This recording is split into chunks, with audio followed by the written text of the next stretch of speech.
moderating and introducing our panelists who will speak in the following order. So our first speaker will be Tim Schnabel, who is Executive Director of the Uniform Law Commission. Next, we will hear from Professor Jonathan Entin, who is the David L. Brennan Professor Emeritus of Law here at Case Western Reserve University. Our third speaker will be Dawn Chutko, who is a visiting professor of law at Cornell University and the executive editor of the Journal of Empirical Legal Studies. Then we will hear from Rakesh Anand, professor at Syracuse University College of Law. And finally, Judge Margaret McCune, who is a judge on the Ninth Circuit Court of Appeals, U.S. Court of Appeals for the Ninth Circuit, I should say. So I will turn it over to our first speaker, and then we'll have Q&A in between each speaker as we did before. So Professor Schnabel. Great, thank you. And I'd like to start by expressing my thanks for being included in the program here today. I was an undergrad here at Case a very long time ago. And I think the last time I was in this building was to take the LSAT. So it's nice to have you to be back at the law school. I also want to clarify, I'm speaking here purely in my individual capacity today, not on behalf of the ULC, because I want to talk about Supreme Court term limits. But I'd also like to situate that topic in the broader context of nonpartisan, non-ideological, structural constitutional reforms that simply aren't happening because we currently lack, as a practical matter, the ability to amend the Constitution. And I'd like to suggest that we as a country start thinking a little creatively about that rather than simply taking it as inevitable. The arrow keys for the slides.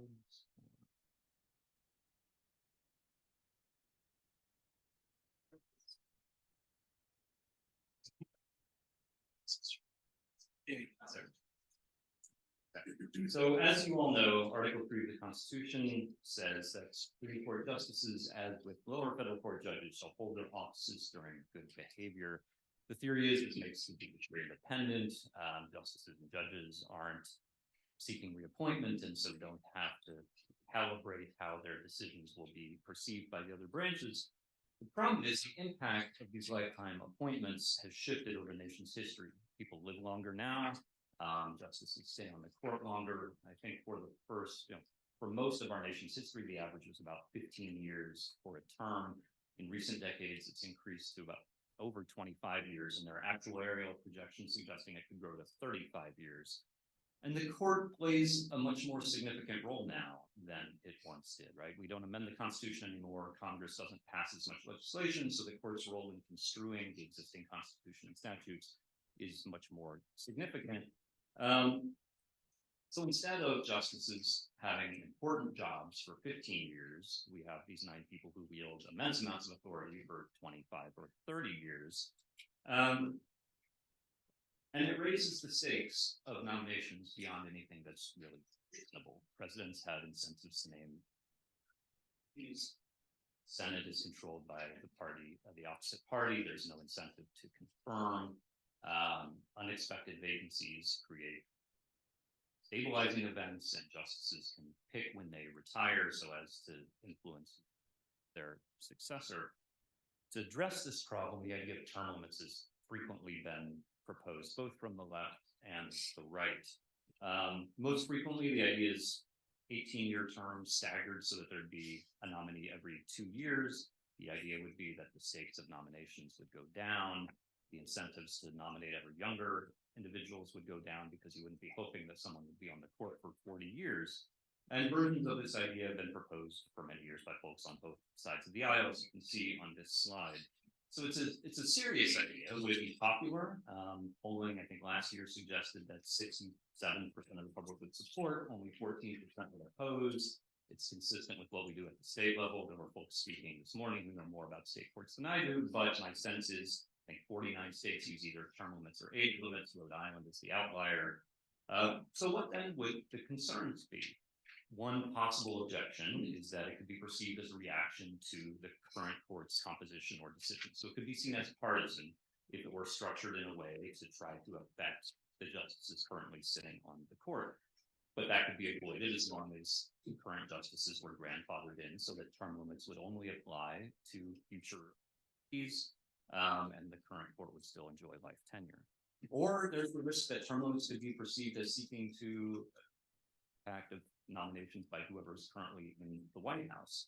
That's also something that can be avoided if you delay the effective date by a few years until it's past the presidential election, and no one would know which party's nominations would be effective first. And there's a concern that, justices, maybe if they don't expect to be on the court for the rest of their career, they'll start thinking about post-court employment options, maybe that'll affect their independence. But as long as justices have the ability to keep serving on lower federal courts, just like they do now after retirement, I think that could be avoided. They'd still have a life tenure just on lower courts.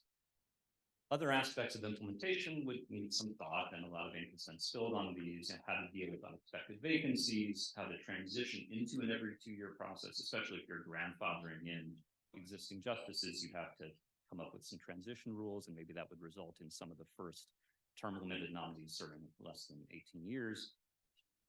But so there's an obvious next question. This is a reform that has been suggested repeatedly on a bipartisan basis and would be broadly popular with the public. And you can use transition rules to frame it as a nonpartisan issue that won't advantage either side. Why isn't it being implemented? I am not one of those who thinks it could be done by statute. I know there have been proposals to that effect. I think it would just be too easy to decide that it's unconstitutional if you haven't changed the underlying Article 3 rule on life tenure.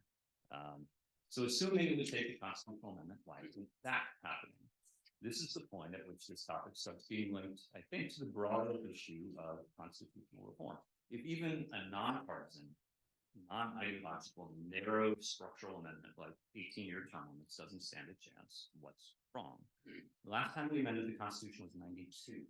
But the last time actually a new amendment was successfully proposed was back in 1971. It's been over 50 years. Given the partisan divides in Congress and the dysfunction, it seems quite unlikely that 2/3 of both houses are magically going to coalesce around the idea of nonpartisan Supreme Court term limits anytime soon. The incentives are just spending the time and effort and political capital on something that would need 2/3 of each house and wouldn't help one's own party. I just don't see it happening. The alternative route for constitutional amendments also seems entirely unlikely to happen. Article 5 allows the states to apply for a constitutional convention. It's never been used, and there are lots of questions on how it would work. Significant barriers, of course, the risk of a runaway convention. Heavily debated whether states are even allowed to ask for a convention on a particular topic. But even if so, there's no way to actually enforce those limitations once a convention is convened. Delegates could start proposing amendments that include their mandate, and chaos would result if states then start purporting to ratify the amendments. That's what happened in 1787, right? The original convention was supposed to propose amendments to the Articles of Confederation, and they went far beyond that. Thank you. But the state legislators are quite reasonably wary of invoking a process that could spiral out of control and result in, for example, proposed changes to the Bill of Rights that aren't expected. So it also seems quite unlikely that state legislators would want to call for a convention to deal with something as narrow and nonpartisan as Supreme Court term limits. But I've started thinking that at least for a narrow, nonpartisan, technical, structural issue like term limits, there might be a way around that problem that could let states be a little entrepreneurial in tackling these issues. Wouldn't work for bigger issues, anything on which there'd be a partisan divide. But imagine, if you will, if representatives from the 50 states gathered and developed a proposed amendment on Supreme Court term limits, and that state legislatures started taking a look at that and saying, hey, this is pretty good. And they started applying to Congress for an Article 5 convention, but in their applications, they specified a particular convention that they're asking for Congress to call, i.e. the meeting that already occurred, that already drafted the Supreme Court term limits amendment. It asked Congress essentially to retroactively designate it as an Article 5 convention rather than prospectively call a convention that could get out of control. there'd be no risk of it running away because it's already happened. The results would be known before your legislators would be asked to endorse it. It avoids the question of whether you can limit conventions prospectively. And Congress would, of course, have to decide whether to accept the very novel approach. The incentive to ignore the lightning 2/3 of the states would be pretty low if all that was proposed was a nonpartisan version of Supreme Court term limits, and it would only take a simple majority of each house to go along with it if it came in from the states. And at that point, the states could ratify. And yes, it'd definitely be possible for the courts to say Article 5 can't be used this way. But we'd be talking about a situation in which 2/3 of the states would have asked for something, a majority of each House of Congress would have accepted it, and then 3/4 of the states would have ratified. With 3 rounds of legislative action, I think the odds are pretty decent that the court would say it's a political question. Back in 1939, the court already held that the efficacy of ratifications by state legislatures was a political question. So I can't say that this approach would necessarily work, but it seems plausible that it could be worth trying in light of other options we don't seem to have. I think it'd be perfect for a narrow, nonpartisan topic like 18-year terms that won't get congressional attention. The downside, and we'll otherwise resign ourselves to the idea that we simply can't amend the Constitution. Excuse me, could you please speak directly into the microphone? Sorry. I think term limits would be a great test case for this, but there'd be other options as well. We could look at tackling amendment of Article 5 itself. You could look at congressional reforms that Congress obviously isn't going to spend time on itself. And it could be done either by entrepreneurial state legislators gathering in an ad hoc group like they do. I was reading a story the other day on artificial intelligence regulation, like 60-some legislators from across the country are already working together informally in a group to develop legislation there. Or it could be done through some of the existing organizations through which states already collaborate on law reform issues. So I guess my bottom line here today is I think Supreme Court term limits could be a worthwhile topic to tackle. It could be achievable, but maybe only if we're willing to be a bit creative in how we find ways of letting these types of nonpartisan reforms move forward. Thanks.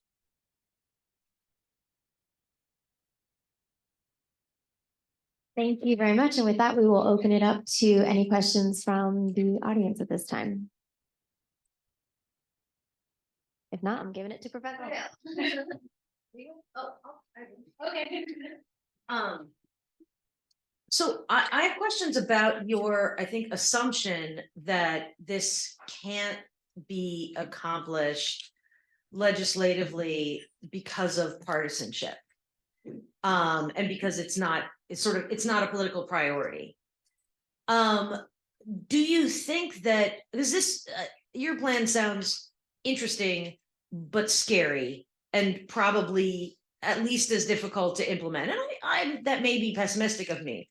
Do you think that there's something that could be done to make this a political priority, a bipartisan, multilateral political priority? And what do you think it would take? I don't think I would not be optimistic at the national level if we're talking about Congress, right? I mean, we've all seen what is and isn't happening there. That's why I think the best case scenario is finding a way for entrepreneurial state legislators in different states who want to find an issue that might have broader appeal and who want to take the time to start building the coalition. I mean, those people are out there, and I've worked with them, and there are people who, if given a mechanism, I think would be willing to dedicate the time to the very slow work of building support for this across states. It's not going to happen centrally, I think, and it's just a matter of I like an all of the above approach. If it could happen some other way, that's fantastic. But I feel like we have one hand tied behind our back, not attempting to do it from the state level. Yeah, thank you. This is really interesting proposal. I guess I'm wondering if you could say a little bit more about this group of representatives from the states that you are envisioning getting together. Like, how many is it? Who is it? And couldn't that really be one of the choke points or one of the questions in terms of whether Congress is going to approve that post hoc? And And I guess this is a separate second question, but I'll just put it out there, which is, can you also say a little bit more about why you think that this can't be done statutorily, like, for example, requiring senior status after a certain age and a reduced caseload or some compromise like that? Right. And on the second question first, to be clear, I'm not suggesting that shouldn't be attempted. I'm just not optimistic as to the likelihood that it would be upheld. I mean, if you are on the court and you think you have life tenure and suddenly a statute is telling you don't, the incentives are there to, if the underlying constitutional rule isn't changed, I think this is also risky, but in a different way, right? This is untested, but it doesn't, the idea would be avoiding the institutional incentives that would get people to resist it. On the first question, there are different forms it could take. The ultimate question is a political one. What would legislatures and Congress be willing to say that looks enough like a convention that we're willing to treat it as if it were one? There are organizations like NCSL and the ULC, again, in my personal capacity, saying like that have participation from all the states already, and that legislators and others come together and do law reformy type stuff frequently. So I don't think it would be a very big stretch to say one of these groups or an ad hoc group that's just cobbled together like people do on individual topics like AI, that you could pull together a group that would look enough like the traditional conception that people might say, fine, it's a workaround, we'll use it. Anybody else at this time? All right, with that, we will roll into our next presenter, Professor Enton. Thank you, Kelsey. After everything that was said about me this morning, I guess I'm obviously delighted to be here, but I hope that what I'm about to say does not fuel suspicions that I've hung on too long. And I say that also because I'm going to talk about the search at Mar-a-Lago for classified documents. I'm not going to talk about the merits of the search or anything about the criminal case that has come out of the search.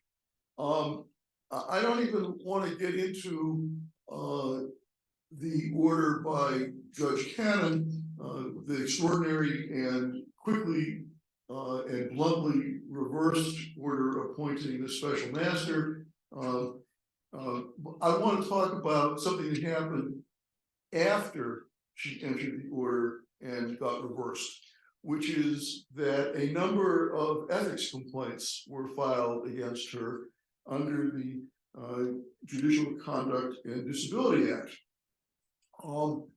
Those ethics complaints were quickly dismissed by Chief Judge William Pryor of the 11th Circuit under an exception to, or an exclusion from the statute that prevents complaints that are directly related to the merits of the judge's decision or procedural ruling. I don't even want to get into a discussion about whether that makes sense. I think that, in fact, it does make sense. After all, we don't want to open the door to having judges harassed over their rulings when we have straightforward mechanisms for appellate review, which were taken advantage of in this case. I actually want to ask some other questions that flow out of this, like, where did this exclusion come from? And what about situations in which a judge makes a controversial ruling in case A, and as a result of that, people who are unhappy then go scouring the judge's record to find some other case, case B, totally routine and uncontroversial, where the critic says, oh, but the judge committed some ethical violation in that case. What do we do in that situation?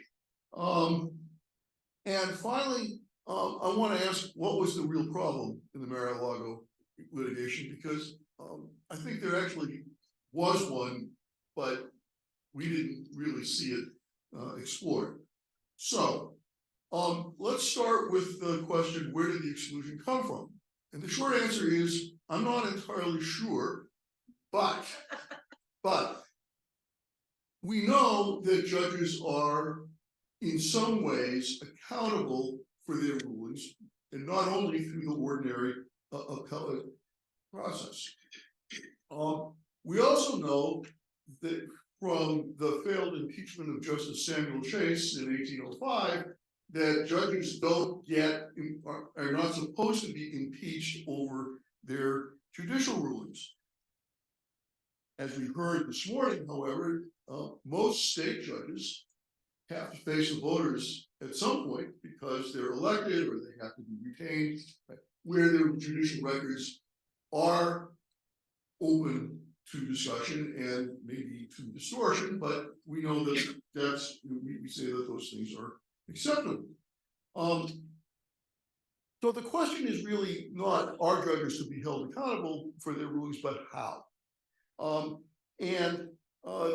With Judge Cannon, the question is, why is it that an ethics complaint is not an appropriate way to hold her accountable? Now, the notion that a bad judicial decision might cannot serve as the predicate for an ethics complaint has been said to be traced back to what was a high-profile fugitive slave case in Boston in the 1850s. As I will explain, that's a problematic account in itself, but the story is at least worth brief mention. So here's the basic story. Anthony Burns was enslaved in Virginia. Early in 1854, he escaped to Boston. Soon afterward, his owner found out, and people acting at the owner's behest captured Anthony Burns, and he was brought before a federal commissioner under the Fugitive Slave Act. There's lots to say about the Fugitive Slave Act, but we don't have time to get into that here. The case was heard by a federal commissioner named Edward Greeley Loring, who, this is important to the story, was also a Massachusetts state judge, and that's a key part of the story. Burns himself was represented by Richard Henry Dana Jr., who was a leading anti-slavery lawyer in the hotbed of abolitionism, Boston in the 1850s. Despite Dana's best efforts, Commissioner Loring ruled that Burns was in fact a fugitive slave and ordered him returned to Virginia. There's more to the story of Anthony Burns, but that's peripheral to today's program. Turns out Massachusetts has a process called legislative address, under which the state legislature can ask the governor to remove a judge. And so the legislature, outraged at what had happened, started the process of legislative address. During that process, Commissioner Loring's leading defender was Richard Henry Dana Jr., who was outraged at the ruling, but said, "You can't do this. He made it a terrible ruling. There are ways to deal with this. This is not one of those things." Okay. And that's the basis for saying that the Anthony Burns case is sort of the basis or the origin of the notion that you don't use ethics. But it's complicated for a couple of reasons. The first is the legislature, in fact, ignored Richard Henry Dana and asked the governor to remove Commissioner Loring or Judge Loring. Now, the governor at the time to do so. There was an election. A couple of years later, the legislature went through this whole process again. Richard Henry Dana said, "You can't do this." The new governor removed Judge Loring. So that's yet another problem with this account.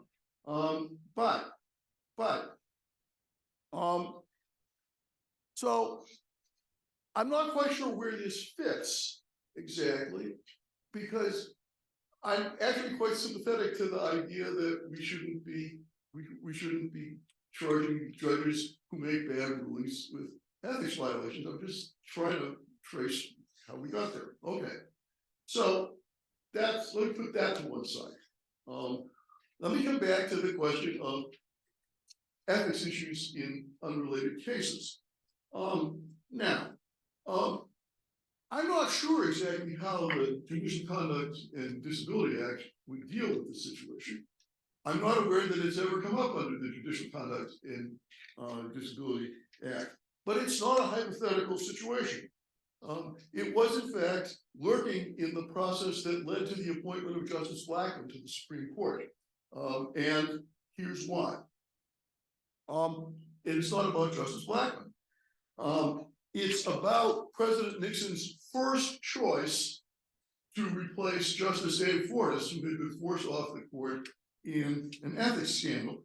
The first choice was Chief Judge Clement Hainsworth of the Fourth Circuit. Hainsworth was moderate conservative from South Carolina, but he was suspected of being a disciple of Senator Strom Thurmond. And for those of you who don't know the name, Strom Thurmond was the most prominent segregationist in Congress for a very long time. It also turns out that Judge Hainsworth had a less than stellar civil rights record. Nobody would mistake him for John Minor Wisdom or Albert Tuttle or Frank Johnson. But he didn't have nearly as bad a civil rights record as some other Southern judges did during that period. Okay, it also turns out that Hainsworth had a not so great record on labor issues. And so you take his problematic civil rights record and his labor record, and you got the basis for opposition. But at that time, at least, it was considered inappropriate to make disagreement with the judge's judicial record the prime basis for opposing a confirmation. And so the critics started looking around, and it turned out that Judge Hainsworth had sat in a couple of cases in which he owned stock in a party or the parent of a party. They were totally uncontroversial routine cases, but those were the focus of the opposition, and Hainsworth was in fact defeated. Footnote. I know this is going to cost me some time, but footnote. The second choice was a judge named Harold Carswell. Nobody made any bones about his ethics because it turned out that Harold Carswell was a complete incompetent. And although he came closer to confirmation than Hainsworth did. The third choice was Blackmun. And just for the record, Blackmun had sat in more cases in which he owned stock in a party or a parent than Hainsworth did. And Blackmun had also decided 2 civil rights cases that were not so great either. He was unanimously confirmed. Okay, so, all right. Let me come back to Mar-a-Lago, and I'm going to run a little more than 1 minute to do this. I want to suggest that there was clearly a problem in the Mar-a-Lago search, and it may well be that Judge Cannon shouldn't have been sitting in the case. But the problem, I think, was that Trump's lawyers engaged in judge shopping. They did a lot of things to maximize the chances that she, whom Trump had appointed, and whom they thought would be sympathetic, got assigned to the case. And I think we should deal with judge shopping as an issue in its own terms. But I also, this is an indication maybe that I've stayed too long, I don't have a solution to that, because it can't be that we simply say that the appointing president automatically, the judge appointed by the president can't sit in a case involving the president or the president's important policy priority. But I do think that we should accept the exclusion of the Judicial Conduct and Disability Act as making sense, but I think I think this is a more complicated problem than we've been given to believe. And as I said, I think the biggest problem here is judge shopping. And I don't have an off the top of my head solution for that problem that makes sense, but let me yield the floor to more useful things to say than I do. Thank you, Professor Enton. We will open it up if anyone has questions at this point. Oh, yes, and thank you.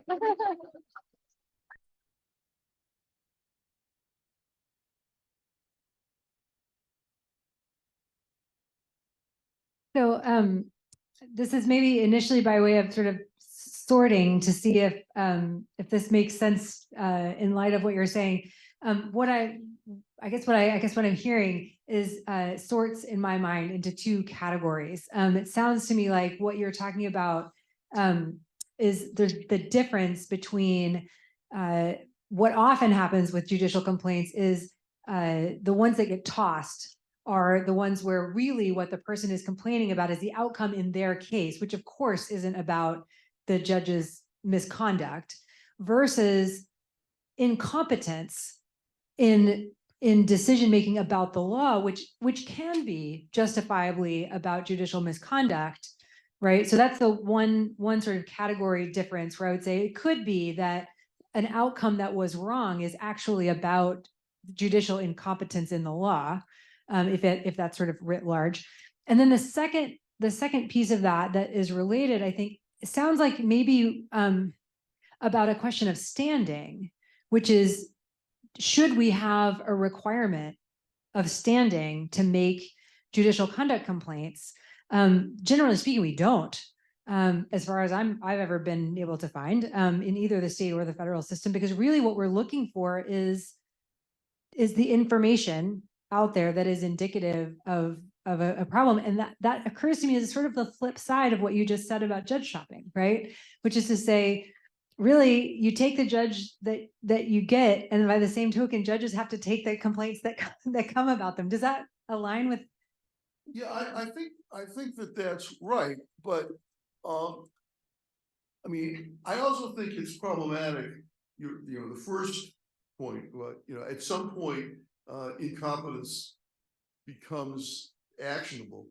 I mean, part of the question that we have to figure out on that is how do we draw a principled line there?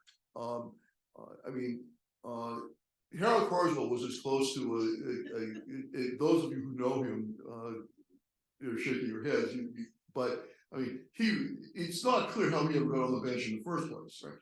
And he eventually left of his own volition, but he had been there way, one day was too long. So I mean, I think that there are real challenges to defining how much misconduct gets you over that line. And I'm not suggesting that there ought to be a standing requirement in order to make complaints. In fact, as far as I know, I haven't actually seen the complaints, and all I have are the Judge Pryor's rulings dismissing them under the exception.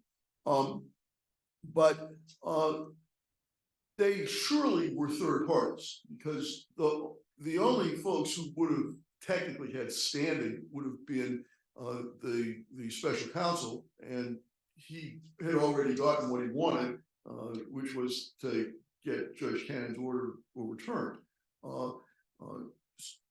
And then, then we have the risk, if we don't have a standing requirement, of some of the things that Doug Keith and others talked about this morning about the weaponization of the complaint process, and it may well be that if we have greater transparency, that some of those adverse effects could be mitigated.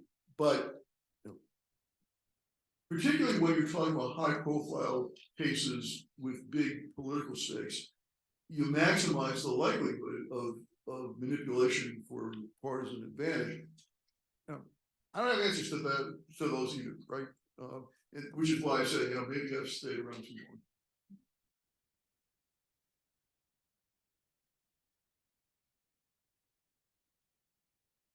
long. In the case of in Massachusetts, it appears that the judge was gone after for making a decision that was mandated by the Constitution, and however detestable, a valid statute pursuant to Article 4 of the Constitution. That was actually Dana's argument, was that he said I bow to no one in my condemnation of the Fugitive Slave Act, but And I made the best arguments I could, right?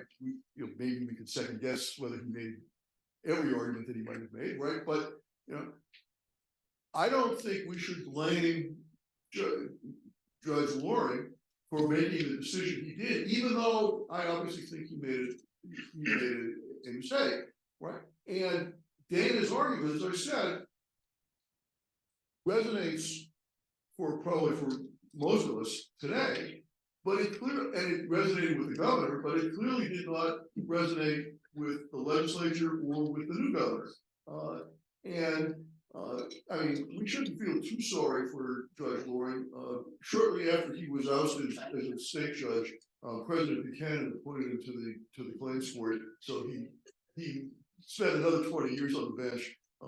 Anyway, but a different role. And I'm not saying that therefore we should regard what happened to Judge Loring as not worth being concerned about. But you're right. He did what he was supposed to do. And our system rests on the notion that if the judge makes a ruling that is defensible under the law as it exists, that the judge shouldn't be disciplined for that. Now, part of the argument in the Burns case and more generally under the Fugitive Slave Act was that positive law is not controlling, that there is a higher law, and under the higher law, the Fugitive Slave Act is a moral abomination and no one should follow it. Right? But that raises a whole raft of other questions, and on those, and this is not, I'm going to refer you to a wonderful book by Avi Cover's father, Robert Cover, the legendary Yale law professor, called Justice Accused, which is about how judges, anti-slavery judges, had to deal with slavery cases when the law of slavery was very different from the judge's own beliefs on the issue. And this was Richard Henry Dean, the author of 2 Years Before the Massacre? I think so. Yeah, he would have had personal knowledge of extreme brutality as well. Right. So I just want to maybe more of a comment or get a reaction, but I guess the things that I was thinking about when you were speaking about this idea is are two other areas where we do or don't apply this concept. So judicial immunity is an area where similarly judges are immune from civil lawsuits if they're acting in their judicial capacity, right? Or doing, it's even broader, doing pretty much anything a judge does, right? Not just related to rulings. So we have a similar kind of tradition and common law doctrine, I guess. But then the other area would be impeachment. So that came up earlier today too. And so, and as you know, in Ohio, there was discussion, for example, of when the Chief Justice of the Ohio Supreme Court was making rulings that the legislature didn't like about gerrymandering, and there was a risk she might even vote to hold them in contempt. Some of the legislators, right, there was talk that they would just impeach her. And this is not the only state where this kind of talk is happening. But to my knowledge, or maybe you can tell us, there isn't any similar doctrine in the impeachment context, right? Like there's sort of no guidance on this question whatsoever. First of all, I mean, I think that judicial immunity is a nice additional example. In those cases, the issue is whether the action involved was a judicial act. There are situations which judges have been sued or even prosecuted for things that were not judicial acts. On impeachment, as I said, I think that the norm that you don't impeach judges over their rulings goes back to the Chase impeachment. But there's no case law that specifically says you can't impeach a judge over a judicial ruling. And so you see periodic suggestions that a particular state judge should be impeached. Although You know, there was a notorious case in New York under President Clinton, where a district judge named Harold Baer made a controversial ruling in a drug case, and there were lots of efforts to try to force him off the bench, including some comments by President Clinton himself, suggesting that maybe Baer should think about resigning, right? But I think that the example in Ohio, as well as the example that Adam Sacco talked about in Wisconsin, are useful because yes, there were suggestions that Chief Justice O'Connor should be impeached for siding with the Democratic justices in the gerrymandering cases, but nothing ever happened except some folks getting media time, right? And similarly, in Wisconsin, if I understand this correctly, and I'm happy to be corrected if I'm wrong on this, there was some serious thought given to impeaching the new Justice Prestevich before she had sat on the case. But a former Republican Chief Justice of the Wisconsin Supreme Court, whom I actually met briefly in a previous incarnation, said they didn't have a basis for impeaching her at this point because she hadn't done anything. And that seems to have taken a lot of the wind out of the sails of the effort to impeach her now. That doesn't mean that there will be no effort to impeach her down the road. But I guess what I mean to say is that the idea of using impeachment as a serious mechanism seems to be more rhetorical than actual.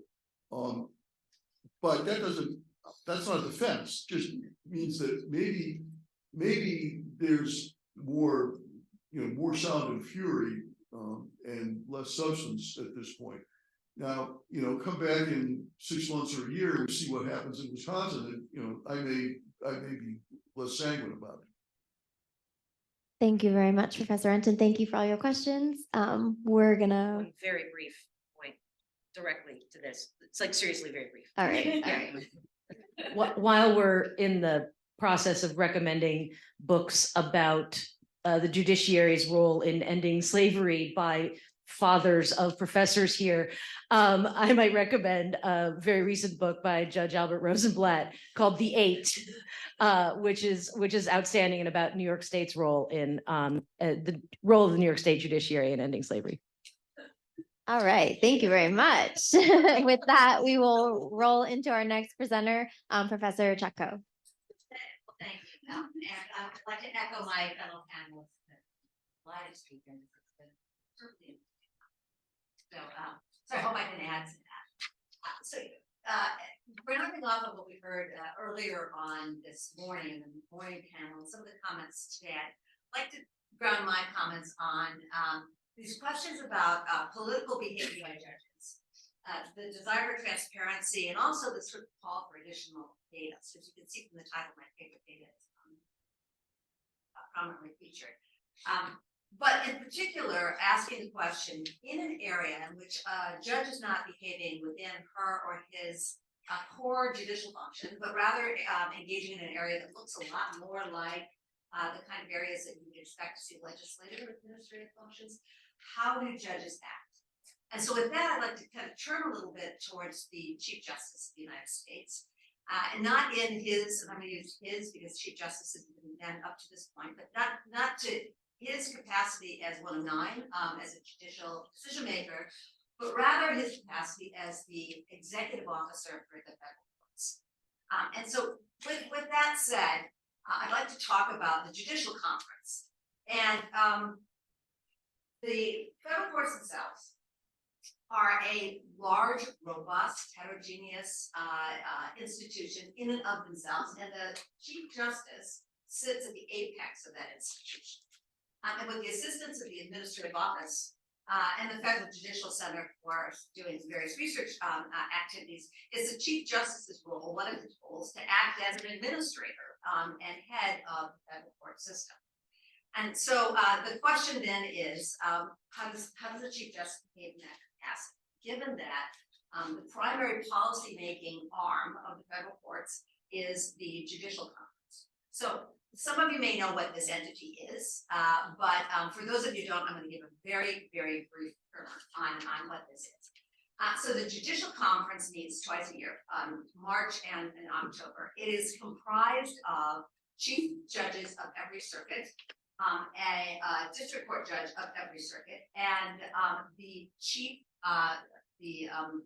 justice of the Supreme Court, who is the only Supreme Court justice who has an official role in the conference. And although they do meet twice a year, as with most kind of political bodies, they have bifurcated their responsibilities into a committee system.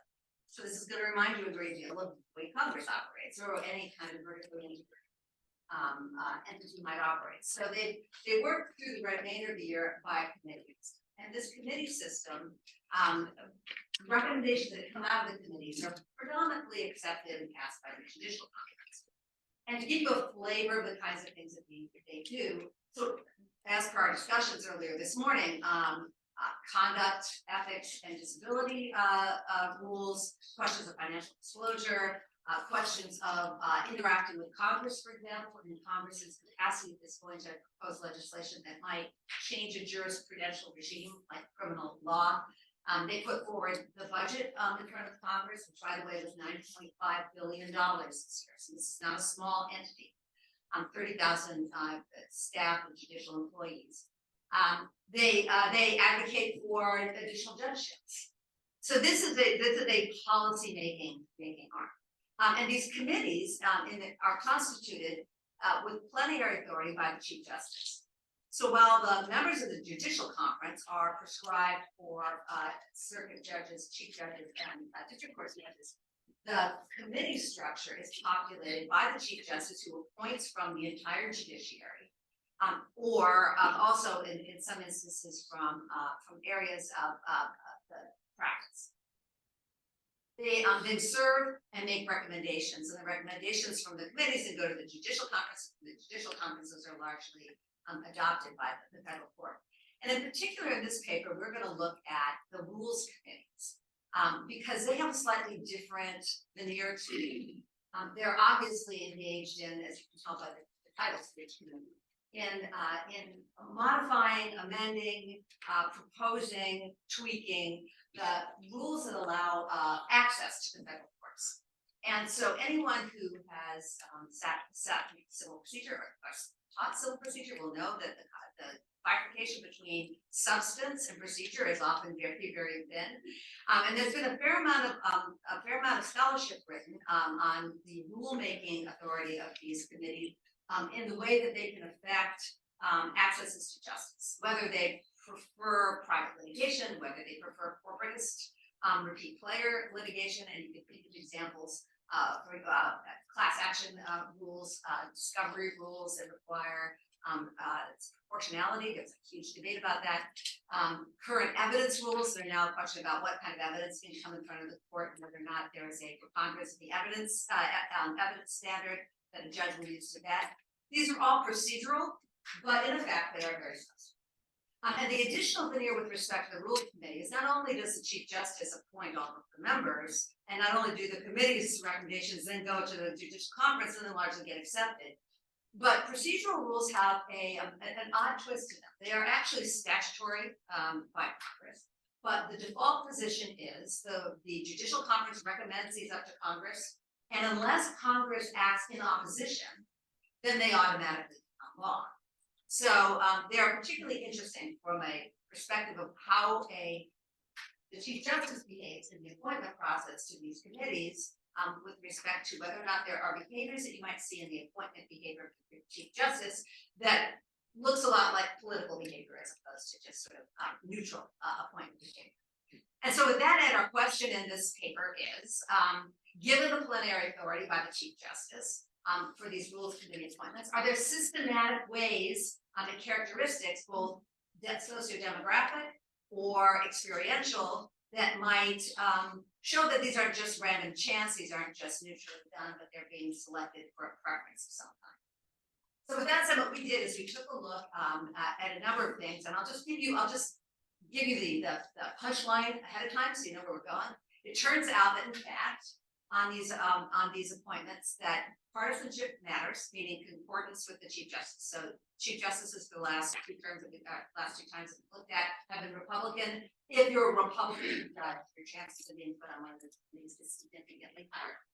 Partisanship matters. Minority status is gives you a negative probability of being appointed. If you're a public defender, it gives you a negative probability of being appointed. And then we also looked at sort of there have been scholarship written about the fact that the federal bench is too slanted towards certain law schools, and therefore it gives not a full perspective and it's too elitist. So we took U.S. News and World Rankings of top law schools and see that and in that. And I can proxy for other things, but maybe not. All right. So with that said, what we did with our data is we collected data on every judge who was appointed to the rules committees in a 31-year period from 1992 to 2022.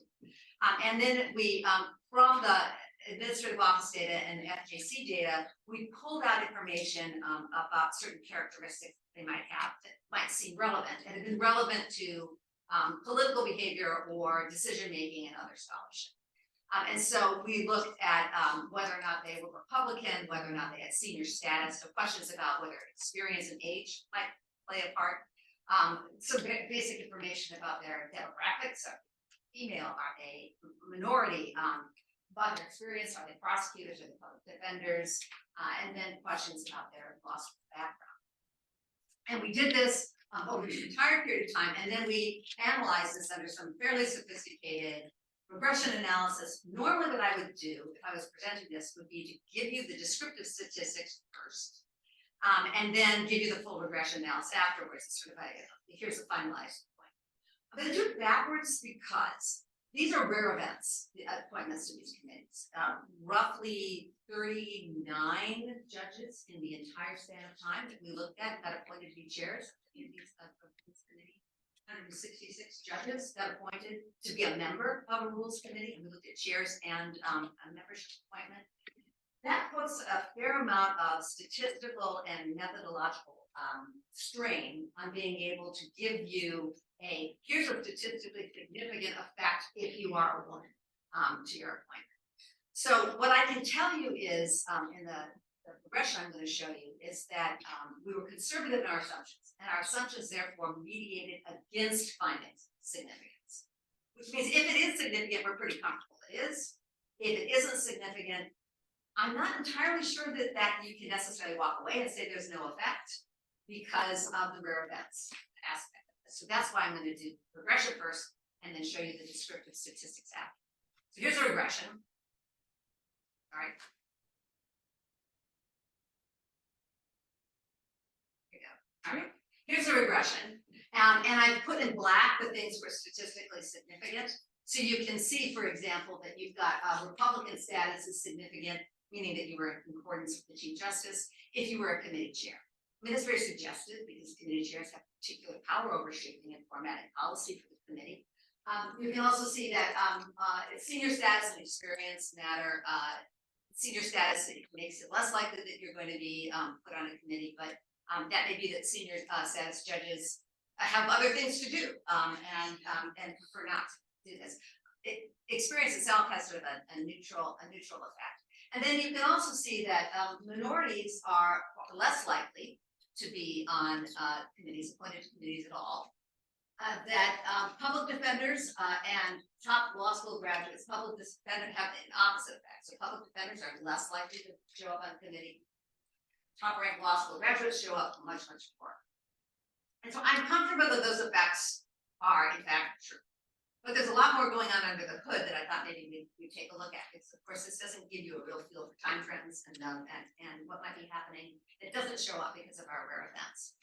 So here's the chair descriptive statistics. And if you look at this graph, the variegated line is the percent of Republicans that are in the full judiciary at the time that Rehnquist was making appointments, and these are chairs. And the solid gray line is the percentage of appointments that Rehnquist. for chairs that were Republicans. So you can see there's a very big difference in that. This turned out, this is significant in my analysis, my regression. And then I did the same thing for Roberts, the dark black variegated is Roberts, the full judiciary percentage of Republicans available to select, and then percent that Roberts selected. Same thing with top law schools. But what's interesting here is the middle two, which did not turn out to be significant because it's a rare effects analysis. Now maybe they are, maybe they're not, but if you look at minorities, Rehnquist, the variegated is the percentage of minorities available for selection by Rehnquist, and I don't have a bar for you because there were many minorities appointed chairs. And you can also see a pretty significant difference for Roberts' behavior on chair appointments. Women, by and large, you can see a slight difference, but I'm going to show you a time trend in a minute that actually it looks like women are overrepresented in a lot of these committees. That's an interesting phenomena, and I leave it to you. All right, so I have time. Let me just show you that on time. Here's the Republican graph, time trend graph that shows you that Roberts is many more. The solid line is percent of Republicans in the actual judiciary. The dotted line is a smooth trend to show you how many more he appointed. Same thing here for public defenders, significantly under what you would see for the smooth line that's in the large judiciary. Prosecutors, I can't really tell, but it sure looks like prosecutors are doing better than what you'd be able to select from the judiciary. And then here are minorities, and that is statistically significant, and they're just well below the percentage that are available. And then here's women, where it looks a lot like women are outperforming. And I gave you a bar for Roberts and Rehnquist to keep it on. All right, so I have time. I'll stop there if anyone has questions.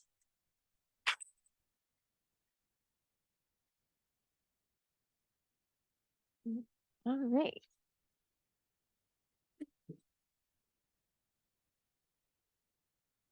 Hi, Subodh Chandra. I'm a civil rights lawyer who contends with the surprisingly substantive nature of the rules being promulgated by this body that was a mystery to me until you've just unveiled to me why things are happening to me. Yeah, that's my transparency argument for today. Right. Yeah. So my question is, have you taken this a step further to create some sort of analysis about rules changes promulgated by these committees and whether those can be coded in using some sort of methodology that you can at least argue is objective on whether it might have some sort of, liberal versus conservative outcome for certain types of litigants and certain types of matters. And just to give you an example of one particular rule that is a curse on my existence as a civil rights lawyer, Federal Rule of Civil Procedure 68 is a one-sided rule. It's about offers of judgments. It gives defendants the prerogative to make an offer of judgment, which has no admission effect. But if a plaintiff declines to accept it within 14 days, then that plaintiff not only is at risk of paying the attorney fees and costs of the defense if they get even 1 penny less than that in the ultimate outcome, but they also then are stripped under US Supreme Court case law of their own fee shifting rights under, Section 1988 for fee shifting cases. And so there is no corresponding rule where plaintiffs can make a demand of judgment, and then if they beat that target, then it has some sort of, say, treble damages consequences for the defense. So these sorts of one-sided rules like proportionality and other things are things that are really seeping over into substantive outcomes. And it seems to me that at least on some of these rules proposals, there might be a methodology for studying what is the effect of the biases that your analysis is beginning to show. Right. Can you put the slides back up? All right, well, then I'll describe it. The answer to that, no, thank you. So the answer to your question about the rules against prejudgments is in part, you can see here that the representation of public defenders on these committees and has been low for a while. And although it's not significant, the representation of prosecutors on these committees, you can see is disproportionately higher. That little red dot is a smooth line. Now, not statistically significant, but that's pretty suggestive. Your question about whether or not there's been any particular analysis with respect to rules. So there has been actually, I and Stephen Burbank and Sean Barhang writing about this for a couple of years. And Stephen and Sean have a paper actually they have a book from 2017 talking about the biases of the production of these kinds of rules, not to your exact point, but in opposition to private litigation. And they do that. They look at the specific content of the rules and then correlate it with the changes on the rules committees for the people who are serving on it. But yes, of course, you could definitely do that. There are challenges to coding, but I would take a look at Stephen Burbank and Sean Barhang. I think they published it in 2017, and they looked at it. So every time I've looked at one of these rules and I've said to myself, my God, who is it that came up with this and why? Like what problem? What problem were they in search of? Now I know. Thank you. Anybody else have questions? No? Yeah. Oh, yeah, please. Got about a million questions, but to pick one. So what's the process? So the Chief Justice makes these appointments, but presumably he doesn't have time to sit down with the list of all of the federal judges and sort of, what do we know how this presumably proposals get fed into him and end up on his desk and he sort of makes the final decision, but I feel that a lot of this would come out of whatever the process is for making those. Right. So this echoes a great deal of the White House and the executive function, right? Processes or appointments committees, in which doesn't obviate the fact that there may be preferences on the part of the executive, the Chief Justice, for certain characteristics on these committees, but you have people vetting. You also have to, like point about the senior justice, the administrative office helps. But I will note also that the head of the administrative office is also appointed by the Chief Justice. I can't tell you that that's one way or the other what that means, but and I don't know that that's necessarily nefarious. It's just and the fact of the matter is that there are confounds in this. I have some sections in here in the back about the limitations to the study, which are legitimate things to think about, and that is that there are multiple layers to this appointment. And one of them is the reason you don't see senior judges as much, I suspect, is that they don't want to do the committee service, right? They don't have as much time. And so there's a volunteerism aspect of it at this point. But to your broader point, this is my call for more transparency for data. It's not easy to get information at the administrative office. I had a paper back a couple of years ago looking at every single committee, and I can't do that anymore because I can't get data. So it would be nice to have that information look at the public.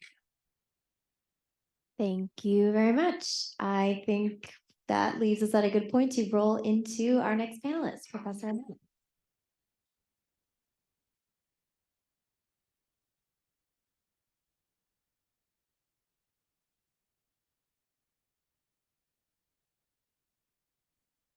I assume everyone can hear me now?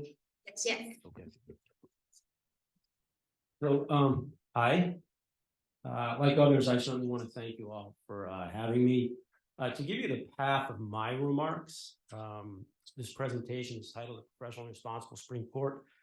Basically, I'm going to do three things. I'm going to begin with some initial comments to kind of orient us. Where does my presentation fit in with this symposium? And in that context, I explain what I mean when I speak about and I ask about the professional responsibility of the U.S. Supreme Court. I then will discuss quickly, of course, two cases that I think are illustrative of the point that I'm trying to make about the court. And then I will just offer a very quick concluding remark. So as I mentioned, I want to begin some initial comments. First, locating ourselves. So where do I fit in with this symposium on judicial conduct, ethics, and reform. My focus in the paper that underlies this presentation is with the U.S. Supreme Court as an institution. So I'm not focusing on particular justices and the justice's behavior, or even the general question, how should a justice behave? Rather, my focus is on the institution of the court as a whole and the professional responsibility of the court as an institution. In that context, my purpose is a quite modest one.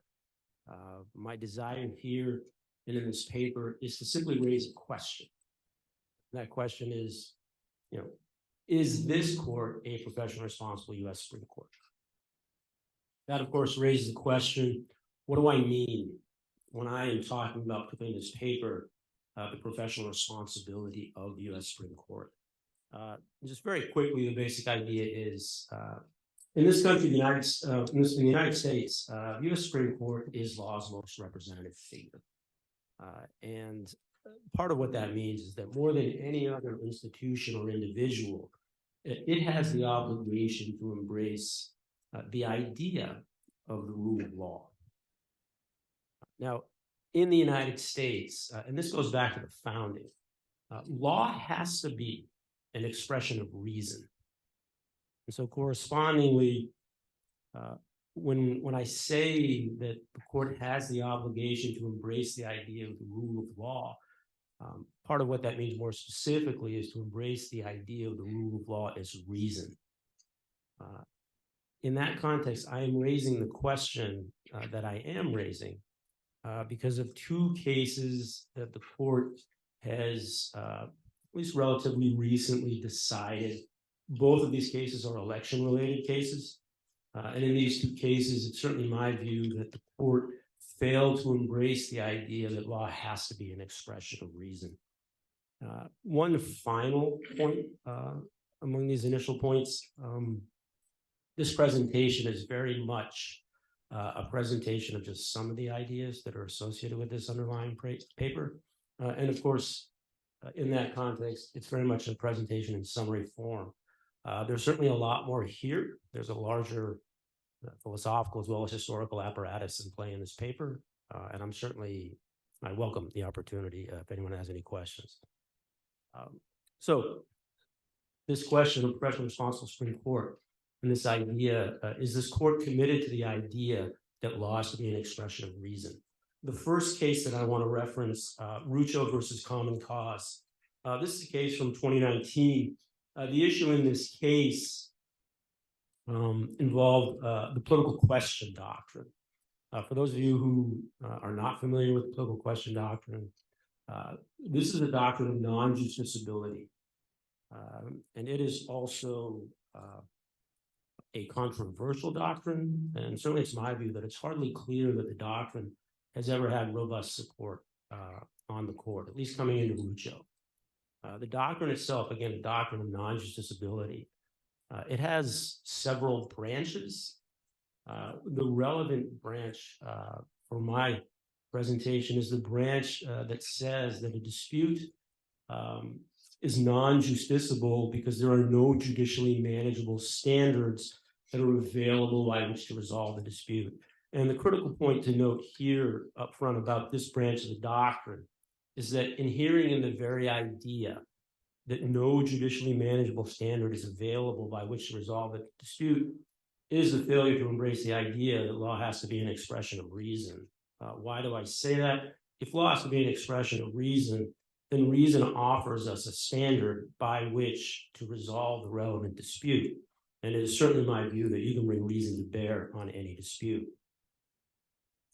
So against that backdrop, this particular case, this was a legislative reapportionment case, and more particularly, this was a legislative reapportionment case that involved partisan gerrymandering in two states, North Carolina and Maryland, one Republican-controlled legislature, the other Democratic-controlled legislature. And these were truly partisan redistricting plans. Why do I say that? Quite notably, at least in my view, the court, the majority opinion, they acknowledge this fact. The court, in its opinion, they acknowledge that what they had before them was a truly partisan gerrymandered district. The idea is kind of partisanship all the way down. And it's very noticeable that the court acknowledges this.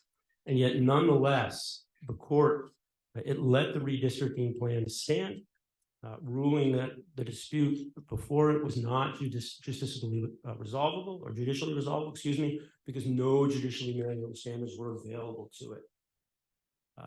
And so the basic 2 points here. First, as I mentioned, the very fact that the court embraced this idea means that the court, at least in this instance, failed to embrace the idea of law as an expression of reason. And then second, the particular facts of this case seem to substantiate that point because of the court's acknowledgement of the kind of pure interest-oriented behavior that was at play here. The second case, Republican National Committee versus the Democratic National Committee. This is a case from 2020. This raised the issue of judicial non-involvement in a recognized justiciable controversy. The critical point to note here up front is that non-involvement can manifest the failure to embrace the idea that law has to be an expression of reason, because non-involvement can result in the outcome of a dispute that doesn't comport with reason. Now, the backdrop of this case, this was an election process case. You might remember this is in the very early days of the pandemic. So April 2020, Wisconsin is holding elections. And part of what happened in the early days of the pandemic was that the pandemic impacted the ability of voters to be able to timely request absentee ballots and to timely receive them. And the consequence was that the federal district court ordered an extension of certain deadlines for voters to request and mail ballots. The Republican National Committee appealed the change to the mailing date. The Seventh Circuit rejected the appeal, made its way to the Supreme Court. The Supreme Court stayed the federal district court's order. Thus, it ruled in favor of the Republican National Committee. And it ruled that it was inappropriate for the district court to have involved itself in the election process. The net result, so individuals were confronted with a choice. They could stand in line to vote with what I think everyone would recognize as the real risk to health that was involved at that time, or they don't vote. And so the basic point I would ask is, does this comport with reason? Are we going to say that this is a reasonable outcome?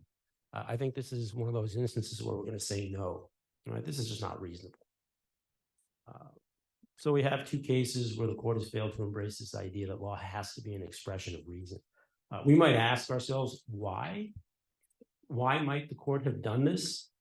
Right? If we view it in the light most favorable to the U.S. Supreme Court, certainly we might see here the desire to exercise caution, prudence, in admittedly politically charged circumstances. And I certainly have no problem with the exercise of caution or prudence. But my point is that nonetheless, that has to operate within the framework of this basic idea to our legal system. The law has to be an expression of reason. So just to conclude, what does this mean for us? Again, I've raised this question. I made this point. There is this larger philosophical and historical apparatus that's involved in this paper. But basically, at least one thing that this might mean, the understanding that law has to be an expression of reason. This is part of a larger understanding of the United States as a modern political community. We are a product of modernity. I don't think you can question that. We are a product of modernity. And correspondingly, the United States represents a political community that allows its citizens to live a modern life, however we might define that. And so that raises the question, is this court still committed to this basic understanding of the nature of this country that at least many of us are citizens of? I think I'm out of time. I still have a minute. It's okay. I will conclude. That's okay. Thanks so much.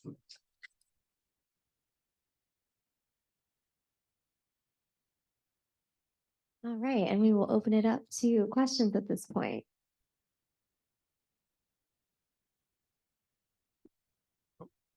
So you talked about the idea of law as an expression of reason quite a bit. I was wondering if you could briefly elaborate on what philosophical foundations you're drawing on for your understanding of reason. Reason.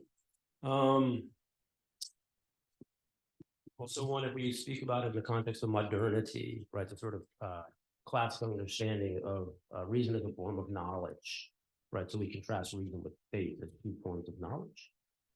I think related is I guess I might describe it as a traditional understanding of reason as a faculty, right? The faculty by which we acquire knowledge.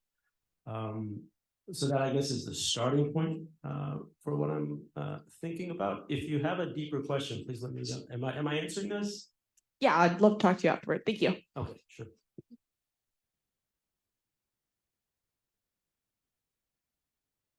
So actually, to follow up on Aaron's question, to what extent do you view concepts of natural law as concepts related to or in opposition to reason? Well, so that is part of the claim of the natural law argument, which is an argument, right, that we're seeing resurfacing today. You know, certainly in some of the scholarship, so Justice Gorsuch has made a claim about natural law. It's not quite clear what he means by it, but you know, the other writers, for example, in the UK, they tie the idea of reason, I think, with theology. And so in that context, to answer your question, I should have a lot to say about this, but Good. I want to hear it. yeah, so I guess one place I would begin with natural law. I mentioned that the foundation law is to be an expression of reason. Even before that, law has to be an expression of popular sovereignty. Right. So in the United States, we the people are sovereign. Right? God is not sovereign. We the people are sovereign. This is a very modern idea. I think one question, among others, that the natural law folks have to respond to is this question of sovereignty. You know, I think another question, at least to think about, I don't know how they would answer this. You had asked this question about reason. You know, in the Western tradition, reason takes 2 forms, right? Early sort of, let's say early common law, when I go back. Reason is timeless truth. Today, we understand reason as a kind of progressive concept, right? That comes with modernity. I'm honestly not sure how they would answer that idea. I mean, Hegel has an idea, right, of reason as progress that's tied to God. You know, ours has to be tied to popular sovereignty. So I don't know if that's it's a starting point for an answer. That's really yeah, that's really helpful. Thank you. Sure.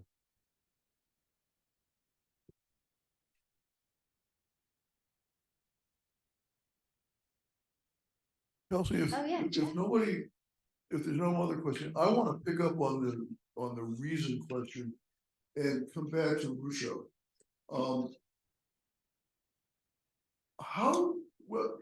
The court says that there are no judicially manageable standards for a federal court under federal law to deal with partisan gerrymandering claims. But there is some discussion in the opinion that the ruling does not foreclose state law challenges to partisan gerrymandering. And so my question goes to, well, how are state courts going to find judicially manageable standards to deal with partisan gerrymandering when federal courts can't? And I'm not asking, you know, this isn't like, what's your answer, but to what extent does the court give an answer to that question in the Rousseau case? So give an answer to the question, if it's not reason, what else? Well, in the dissent, right, this is part of the argument that the states are actually they have standards that they're implementing. So, I mean, if the question is one of guidance, you know, where's the Supreme Court coming from? We might begin with the dissent and the points they make. Oh, okay, but fair enough. But I mean, I'm trying to get a sense, and it's I admit, I haven't read Rucho, the whole opinion in a while. But just as a matter of logic, I'm trying to figure out how the majority gets to the conclusion that federal courts don't have judicially manageable standards, but at least some state courts do. And to what extent does this conclusion turn on the idea that the North Carolina challenge, under the federal constitution, was based on some general, relatively open-ended provisions, whereas at least some state constitutions or state laws seem to have more specific factors. I mean, we talked a little bit about Ohio earlier. I mean, the rules on partisan gerrymandering in the Ohio Constitution are reasonably detailed. They're not; those claims don't rest on due process or equal protection or things like that. There actually are standards. And I guess what I'm trying to get at is, to what extent does the court, the majority in the show, suggest that the specificity of state law might give state courts more of a basis? And to what extent is the court saying, well, to the extent that these claims arise under state analogs to due process and equal protection, somehow state courts have more resources to bring to bear on these claims than we mere federal judges? I'm not sure they do. I can't say it's something I'm focused on, and I actually have the opinion right here with me, but I'm not sure they do, right? I mean, I think that the emphasis on the political question doctrine is just that this is a political issue. All right, thank you very much. With that, we are going to go into our last presentation with Judge McEwen, who is joining us remotely from San Diego, where I just checked the weather and I'm very jealous. Hello, and thank you. It's a pleasure to be here. I was on campus before last fall, and so I'm sorry I can't be there with all of you today. It is beautiful. I'm looking out at the ocean. I know you're looking at a classroom or a moot courtroom, so I apologize for that. I will just preface my remarks by saying I have been a member of 2 of the judicial conference committees in the structure that Professor Checkout talks about, although not the Rules Committee. I have been chair of the Ethics Committee, Code of Conducts, and I'm currently a member of the Judicial Conduct and Disability Committee. So over time, I've had a fascination with ethics, and I think that's what prompted me to write my recent book, Citizen Justice: The Environmental Legacy of William O. Douglas, because I learned from that research this intertwining of the justices' work, and this prompted in me this question of what were the ethical restraints on extrajudicial activities. So I will take a little bit different tack here. I'm going to go back and take a look at what were the justices up to in the 20th century outside of the court, an historical look. And you have to remember, these are really very different times. There was no internet. There's no Freedom of Information Act for most of that century. There were no digital logs that showed who was coming and going at the White House. Few justices were on TV, and few wrote biographies, although Douglas wrote 3. So on the ethics front, I think it's important to remember that there have been 3 things that have been constant. And this is a point that is often overlooked in the press when talking about the Supreme Court and ethics. There are really 3 grounds in terms of ethics that affect the justices. Number 1 is their constitutional oath. And that is, of course, an oath to swear to abide by the Constitution. Secondly is an oath that all federal judges take that comes from the Judicial Act of 1789. And that is an oath to administer justice with respect to persons and do equal right to the poor and the rich. But importantly to our discussion here, to faithfully and impartially discharge the duties of the office. And then the third point is the disqualification statute. This is 28 USC section 455. And this applies to any judge or justice. And the justices were added to this statute in 1948. So the disqualification for justices includes disqualification in any proceeding in which the justice's impartiality might reasonably be questioned. And then it goes on to list specific circumstances. And that's very similar to Canon 3 of the Code of Conduct for US judges. But the statute is often overlooked because both press and sometimes scholars overlook the word justices in the statute, which really brings me to my second point. What were the kinds of extracurricular activities that the justices were up to?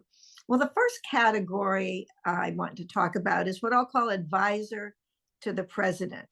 In a way, presidents have used justices as what I call floating icons without regard to the separation of powers, sort of separation of powers be damned. And the best example of this is Chief Justice Taft, formerly President Taft. And he's sometimes labeled as the Chief Justice who forgot he was no longer Commander-in-Chief. So he worked really hard behind the scenes at the Republican conventions. He was advising the president on an array of issues: currency, debt, labor unrest. And it's ironic that Taft was the individual who headed the ABA committee to shepherd through the first formal code of judicial ethics. This is the ABA model code. It's been amended a number of times, but it's really the foundation for both state judicial codes and federal. And one of the important things that the code says is a judge is not required to surrender his rights or opinions as a citizen. The question, of course, is, are there any guardrails to that? How far does that go? What does it mean to be a citizen? And ironically, this came about because of a controversy in baseball. The White Sox were basically being indicted for their rigging of games, and it became known as the Black Sox scandal. And the question was, who should we bring into baseball to clean up the scandal and give us the imprimatur of neutrality? So they decided, how about a federal judge? And the judge was a guy who was improbably named Kennesaw Mountain Landis. He said, this is fantastic. He would be both the commissioner of baseball and a federal judge. But there was a lot of pushback to that. And the question was, well, what's the rule? How do we know, can he be both of those? And the answer was, he cannot.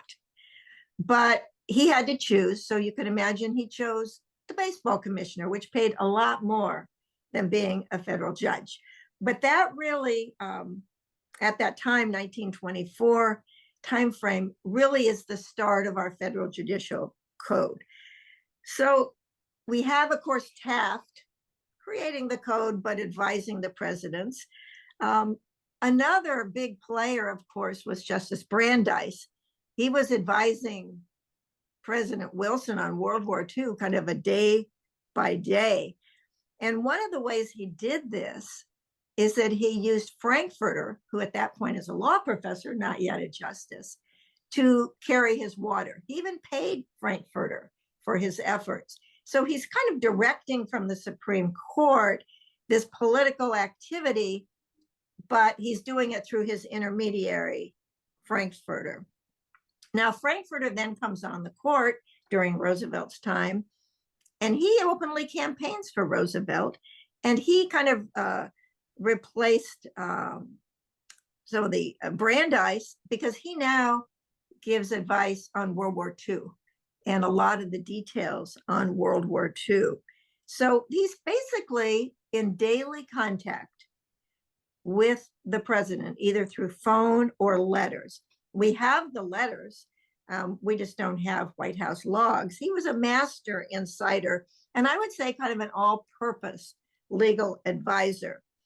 So you jump forward after Roosevelt, then we come to Truman, and Chief Justice Vinson becomes Truman's legal advisor and political advisor. All of this, of course, behind the scenes. And one scholar said, if you look back 125 years, and he was writing this about 25 years ago, that there was actually no decade in American history where you didn't have some justice kind of angling to be president. It's what is called the presidential bee. So I want to also mention during this time as advisor to presidents, Justice William O. Douglas. And apropos of the discussion earlier, he's the longest serving justice on the court then and now, 36 years, almost 37 years. Well, he was definitely an advisor to Roosevelt. He played poker with him. He was almost like Roosevelt was a father figure. But Douglas was very interested in partisan politics. He was a man who was on a mission. I won't say necessarily a short attention span, but he was deemed to be a brilliant scholar, sometimes impetuous. And after a few years on the court, he thought, why not? So there's signs and little buttons, Douglas for president. And Roosevelt considered him. Question was, did he say on his little piece of paper, Truman Douglas or Douglas Truman? We don't know, but we do know that Truman was chosen as the vice president. So fast forward, Truman needs a vice president, and he asks Douglas. And Douglas returns it down, says he wants to stay on the court. Why be number two to a number two?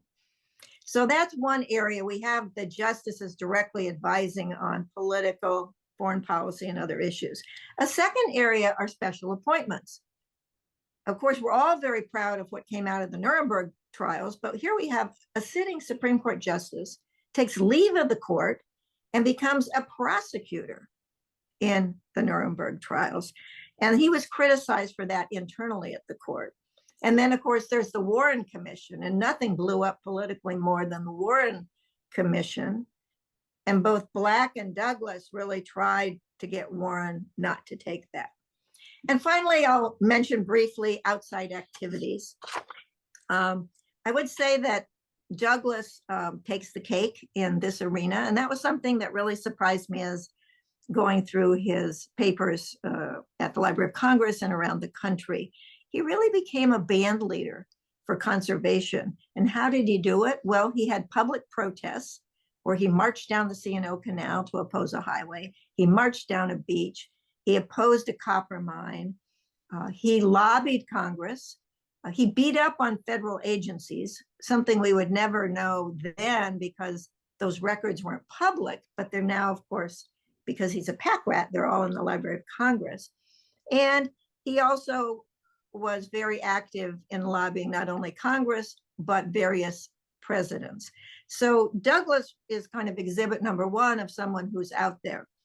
Second one, of course, is Brandeis and Frankfurter and their push for Zionism. Fortas was mentioned earlier.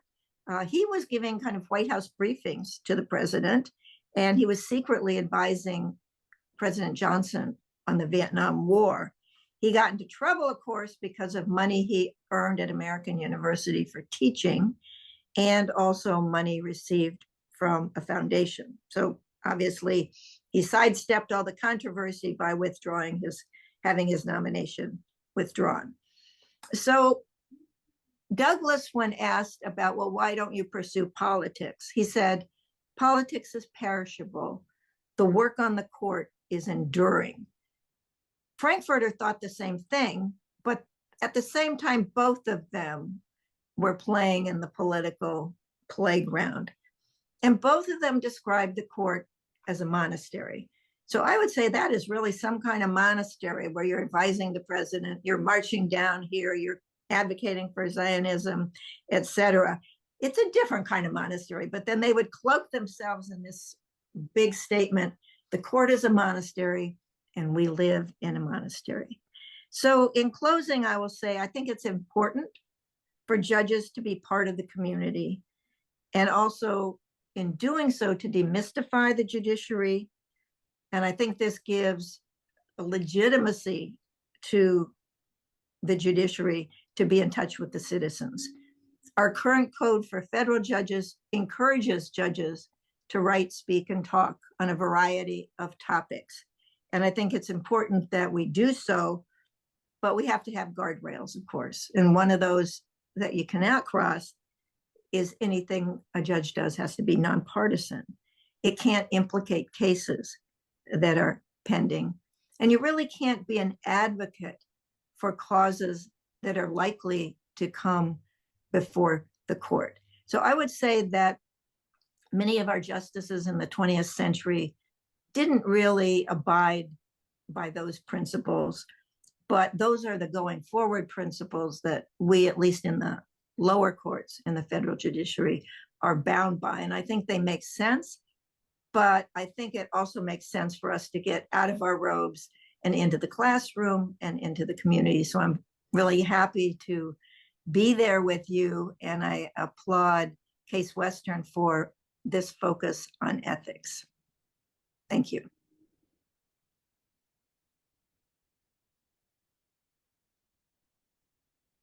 Thank you very much, Judge McEwen. We will go ahead and open it up to questions for Judge as well as any of the other panelists at this time. And while you all think of questions, I will hand it over to Professor Hill. If there isn't anyone at the moment, I guess I would ask a question that Judge McEwen, you might want to weigh in on, but other panelists as well, which flows naturally from your presentation, I think, which is, what is your view on whether we need a detailed, more detailed ethics code for Supreme Court justices, and if so, in writing, and if so, who should write it, and does Congress have the power to do that? I will only say that those issues are pending now.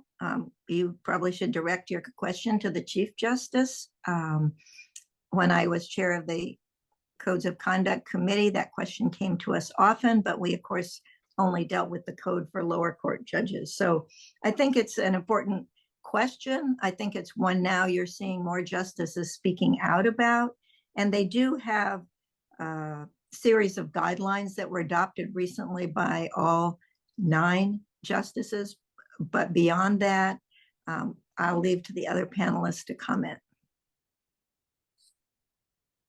Do you want to? Not to comment, just another question, but I want to hear the. Yeah, I'd love to hear if any others have thoughts, would like to weigh in on that. I have a political thought about whether Congress has the power.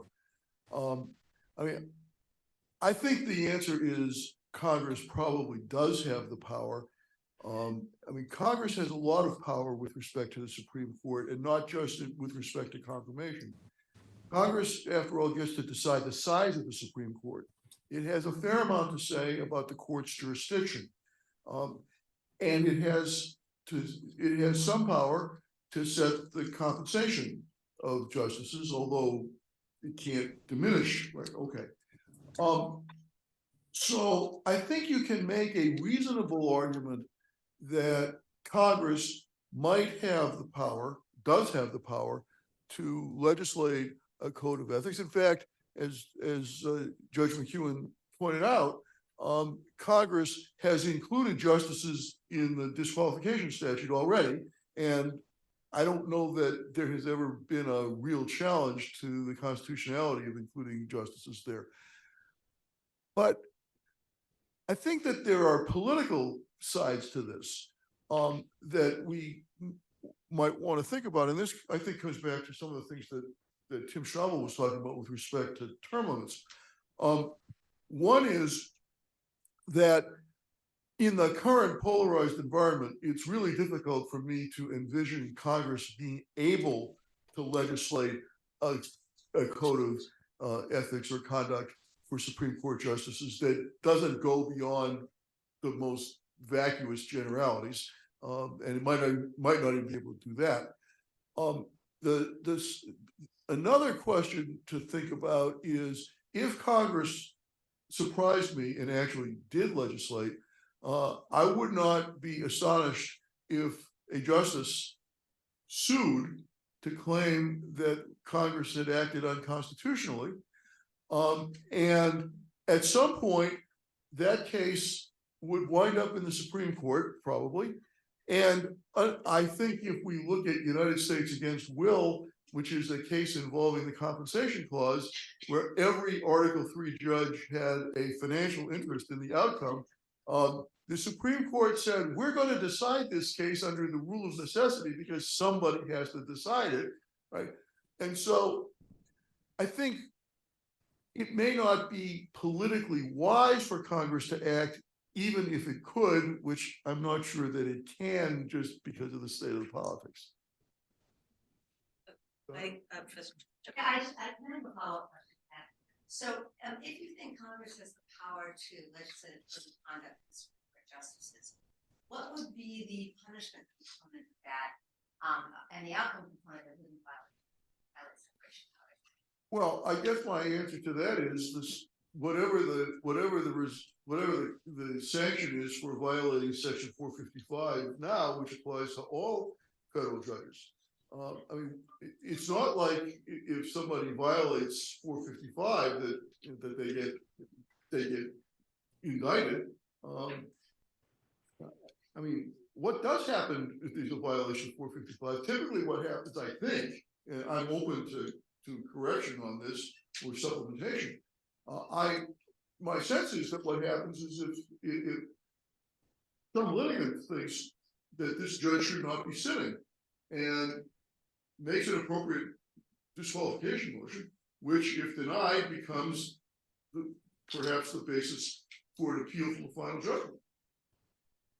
And my sense is that that doesn't raise separation of powers questions. And I grant you that the Constitution creates the Supreme Court, although it leaves all these details to be resolved, but doesn't mandate the creation of lower courts. And so I think that there is a non-frivolous separation of powers argument with respect to the Supreme Court.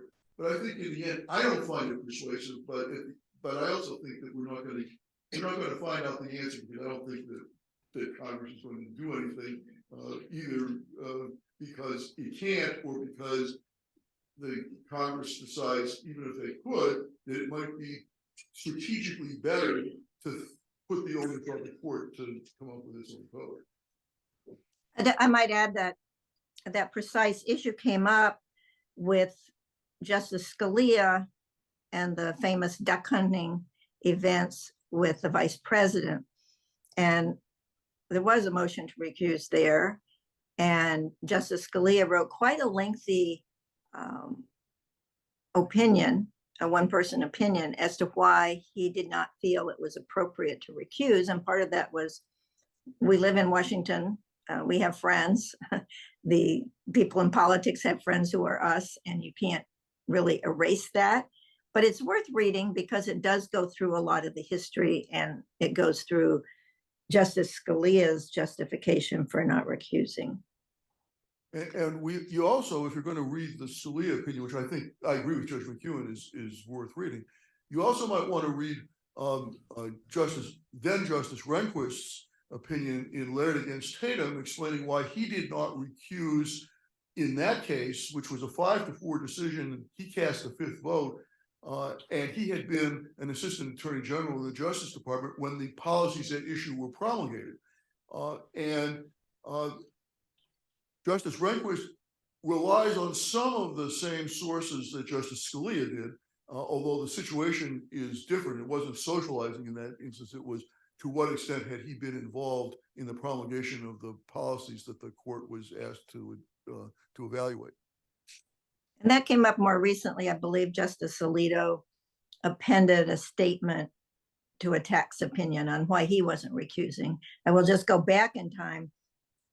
Justice Douglas sat on a case involving the Sierra Club, and he had been a member of the board previously, although he resigned, but he was still out lobbying with the Sierra Club at the time. He sat on the now famous standing case of do trees have standing, Sierra Club v. Morton, and his very flowery and personal dissent in that case. So we do have some opinions to look at historically.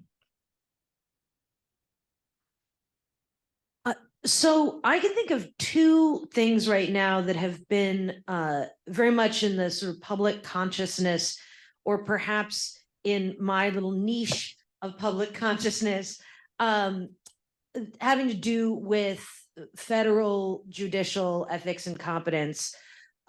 One being a debate and public discussion regarding Justice Thomas's personal disclosures of potential personal interests and his timing in making those disclosures. And then also the current litigation over Judge Newman's sitting time on the Court of Appeals for the Federal Circuit and her competence to sit there. And it feels like one of those, Justice Thomas's story, is very precedented, right? We've had questions like this about lots of justices at lots of times in history. And Judge Newman's may not be. I'm not aware of sort of this sort of litigation over whether a judge can be forced into senior status based on perceptions regarding their health. So I guess my question for you, Judge McEwen, not to ask you about the merits of either of them, because that would be inappropriate, but to ask more generally to you and the rest of the panel, to what extent do you think, when we're talking about ethical and competence questions in the federal court, we can and should rely on historical precedent? And how is that different from relying on formal rules? Well, I don't want to comment much on this because, of course, the Judge Newman matter is a pending matter both in federal court and her circuit. And so I just want to be clear on the record that I wouldn't want to comment on that. I think it's like anything. If you look recently, sometimes history can inform, and we've seen that. Of course, the Supreme Court has invoked history in everything from Brown versus the board to recent gun cases. So history can inform, but I'm not sure that you can take a circumstance of a century ago and regard it as equivalent to what's happening in the 21st century. And I think even the whole issue of speech and what we have on the internet is so different, and the public arena that the justices operate in is so different than they did in the 20th century, that it's hard to know whether history would be, it would certainly always, I think history is always informational and informative, and we shouldn't overlook it. But whether it has some value in this area or more legs than that, I think it's hard to say in the abstract. But I think it's a very, thoughtful and interesting question.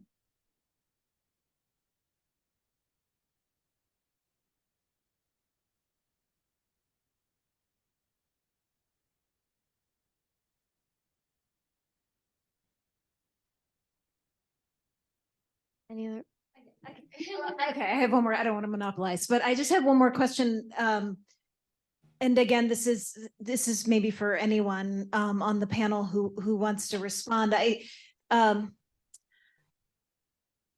know, and I'm not sure that this is right in the heartland of sort of judicial ethics questions per se, but I feel like there's a one theme that is on the edges of all of today's discussion, has to do with sort of like the identity of judges and their sort of humanity and who they are as people and how that interacts with their judicial role, and whether I guess whether rules should assume that judges, come with certain biases and are, that that's something we really have to police, and that's somehow tied to their identities versus, this sort of assumption that everyone, once they put on the robe, they like lose their identities, I guess. And I just, I feel like some of the questions around the role that identity plays in these sort of empirical studies and things like that, and whether that influences judicial decisions, I guess,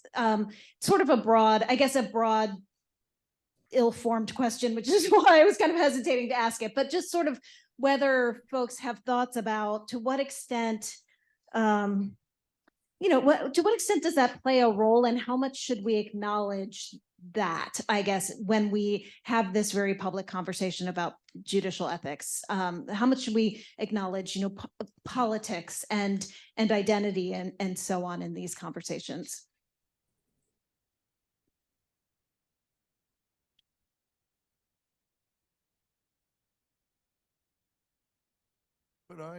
Could I turn the question back on Professor Hill? How would we acknowledge these things? Every judge I have ever spoken to, and I think probably every judge who might be asked a question would say, when I put on the robe, I'm going to do my best to decide the cases that are brought to me without fear or favor, all of the things that are in the judicial oath that Judge McEwen mentioned.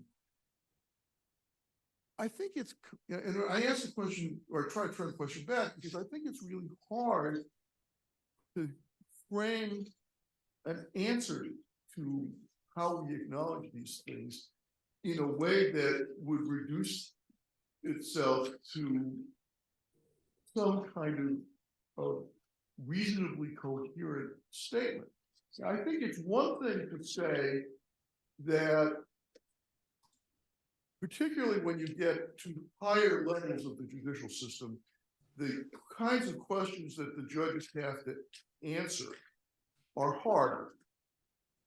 But even at the lower levels of the system, the questions don't always have obvious answers. And to the extent that the questions don't have obvious answers, the judges' values and background and experience necessarily will influence how they say, I'm going to decide this case, all of these cases, without fear or favor. But I think I don't know what we do with that other than to recognize that the judges, like the rest of us, are all human, and that comes into play someplace. The other reason I hesitate to go down that road, for a long time I had an appointment in political science, and there is a school of judicial politics that the so-called attitudinalist model, which basically posits that the judges, and mostly it's been applied at the Supreme Court level, but no, but the judges basically are doing nothing other than promoting their preferred policy outcomes. And that may capture something about the nature of the questions the Supreme Court justices have to answer, okay.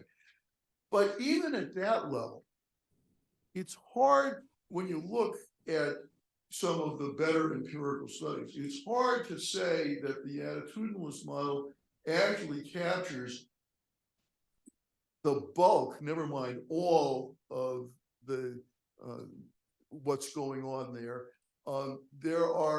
There's some good studies suggesting that traditional sorts of rule of law values have a substantial influence on how judges and justices answer questions. So I think we shouldn't be naive in thinking that the judges are fungible.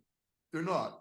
We wouldn't have the kinds of contention about judicial selection, whether it's in the federal courts by appointment, or in the state courts by the various methods, if we really believe that judges were fungible. Indeed, if the judges were fungible, we wouldn't need humans. Maybe we would put the cases into the proverbial black box, and we get an automated answer of some sort, which may be coming with AI, but that's a bullshit. Yeah. Okay, that's good.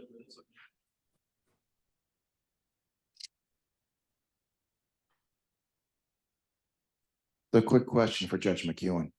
For those of us who have practiced in the federal court system for most of our lives, we are aware that the chief judge or justice of the district courts have disciplinary authority over all the other judges to some degree. We don't know what it is. We don't know how it works.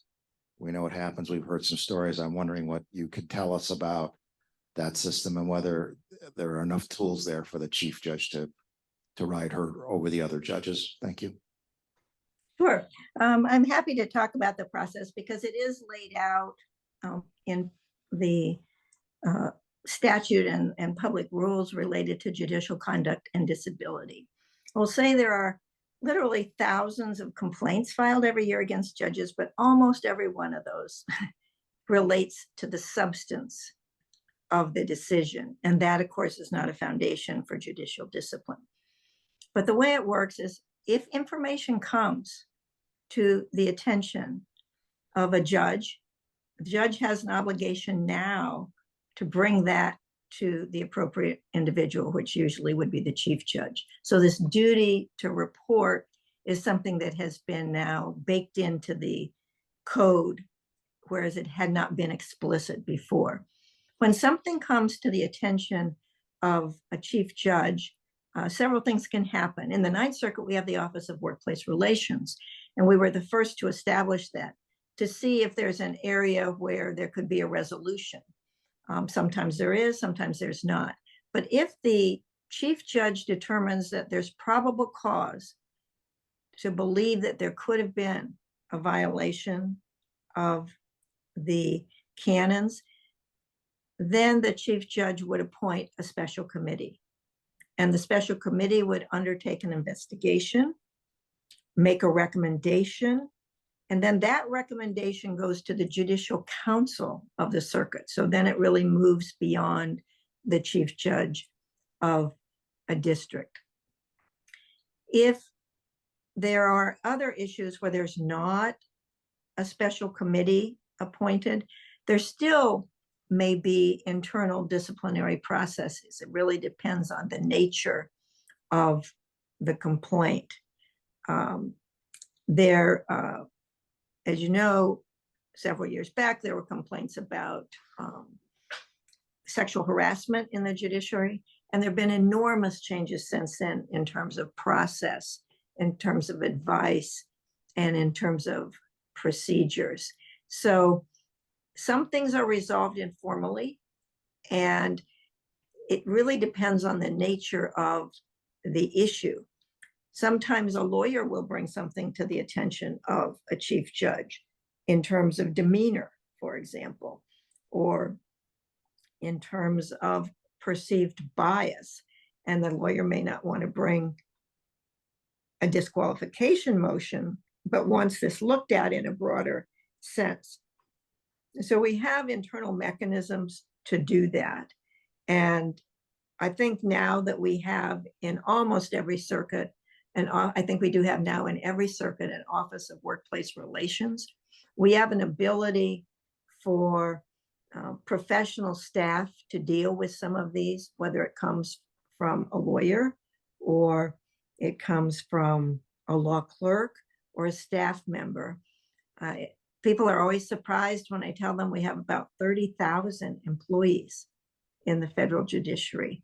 While much of the focus often is on law clerks, the 30,000 really make up the bulk of what keeps the federal judiciary going in terms of our backbone and our administrative structure.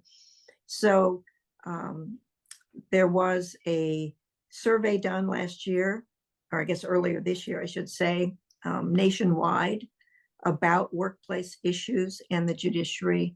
And that is now being received and compiled, and the results will be forthcoming at some point. In the Ninth Circuit, we do law clerk exit surveys. We also do workplace surveys of our employees. And then we try to tailor some of our training and our procedure to that. I would say that we've really upped nationally training of judges in so many areas.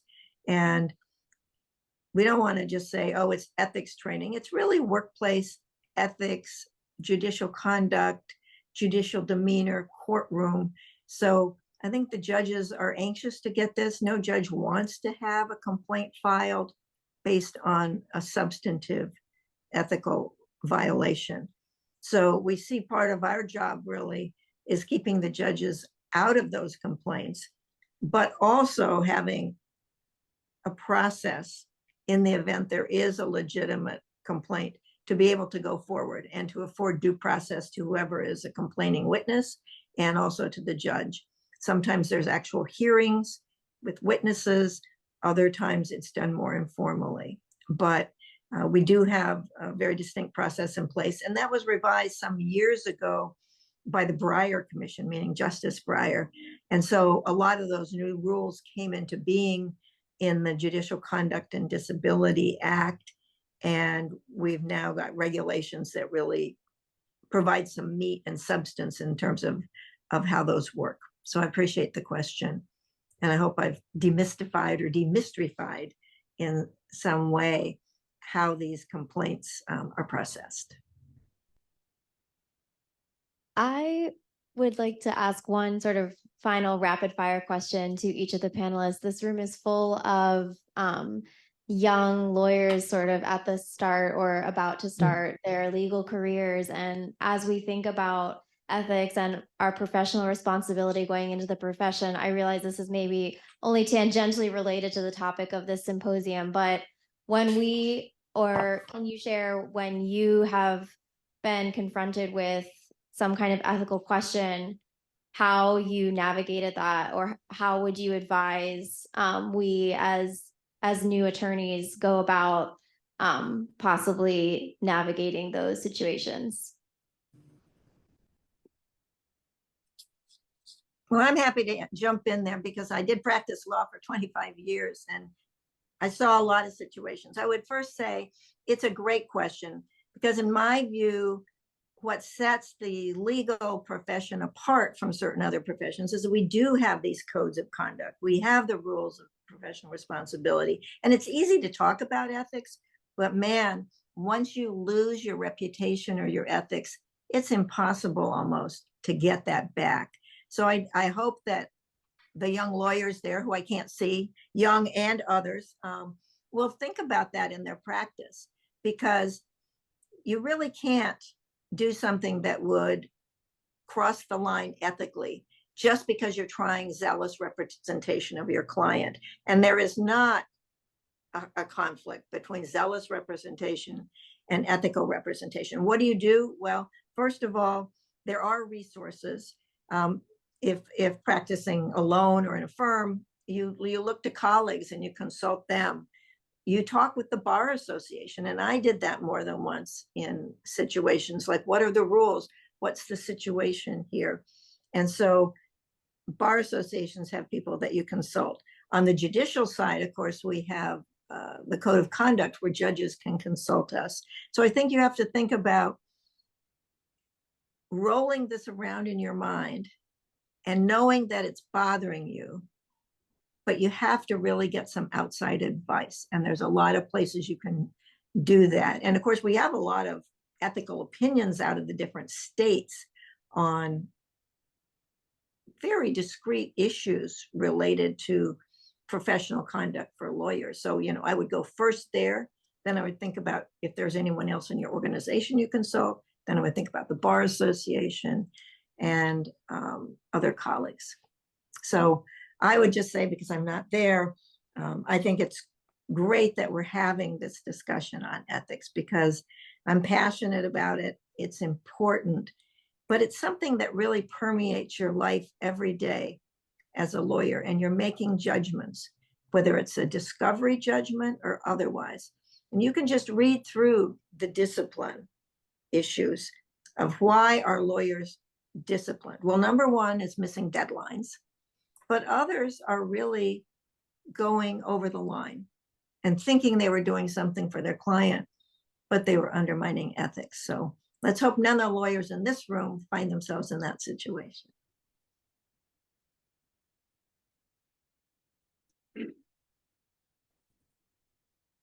So I'll just real quick. First of all, I would echo some of the comments of Judge McCown, but I will offer a couple thoughts. So one, my own view, it's been a while, but I'm an ex-practitioner as well. I don't think the model rules or necessarily certain judicial cases and opinions that are out there, they don't really cover most of the circumstances that you're going to be confronting on a day-to-day basis as a practitioner. And questions are going to come up all the time. I think for different people, different issues will be more difficult than other issues. They certainly do come up though all the time. One comment that Judge McCown made, which I certainly agree with, is if you're able to find someone that you have trust in, who can give you the kind of guidance that you might need, especially when you're a young lawyer. Indeed, more generally, I'm a big believer in finding someone who's a little bit more experienced than you, and keep asking them a question, or keep asking them a question, right? What's coming around the corner that I can't see? And I think that can help you a lot. Beyond that, I would just tell you that, all of you, when you get out in practice, you're going to have to decide what kind of lawyer you're going to be. There's no guidebook. There's no rule book there. You're going to have to decide what kind of lawyer you're going to be, what you're willing to do, what you're not willing to do. And my own view, only you can decide that. If you are someone who lives their life with self-consciousness, which hopefully you do, then it's an important question. But I think at the end of the day, practical reality is that each one of you has to decide for yourself who you're going to be as a lawyer. I'll stop with those thoughts. I'll agree with everything that's been said thus far and just say, look at a lot of the high-profile cases that you may have seen in the news recently, where the issues may be that the lawyers in question didn't stop and even ask themselves these questions. So as with a lot of our profession, step one is issue spotting. To the extent that you find yourself raising these questions, you're already ahead of the curve. And then that's where the not reinventing the wheel in your own head and finding people to consult with, whether colleagues or bar counsel. Step one is knowing that you have something to work through, and then two, finding who to talk through with it. I don't want to prolong the discussion, but I also want to ask the question, to what extent do you feel comfortable being in a place or in an environment where you have to ask these questions on a regular basis? I was fortunate in the limited amount of time that I was out of law school before I came into academic life, and being in places where hard questions came up all the time, but they weren't big ethics questions. And I was fortunate to be able to work with people where, when the kind of ethics questions came up, I trusted people around me to have good judgment, to show me if I wasn't sure what the answer was, or even to take me aside and say, are you sure you want to go down even a couple of steps down this path? Because there's some real problems if you take the third step, right? And I realized that you can't know exactly what kind of environment you're going to find yourself in when you're having to decide where to be. But as I said, I feel tremendously grateful to people, mentors, or but not just mentors, colleagues who had really good judgment. And I should say, having spent nearly 40 years on this faculty, there are, as an academic, I have found that there are some people on this faculty and on other faculties whom I've gotten to know over the years who are towers of strength and wisdom. And so wherever you are, think about the kinds of resources that are available to you. But as I said, I also hope that you're not in a situation where you are literally asking yourself big ethics questions every single day, because that's a bad place to be. I would just say, following up on that, just because it's legal doesn't make it right. All right. If that's all from our panelists, I want to thank you all for coming out this afternoon. Thank you, Judge McEwen, for tuning in. And thank you, everyone, for attending today's symposium. That is all that we have. Thank you.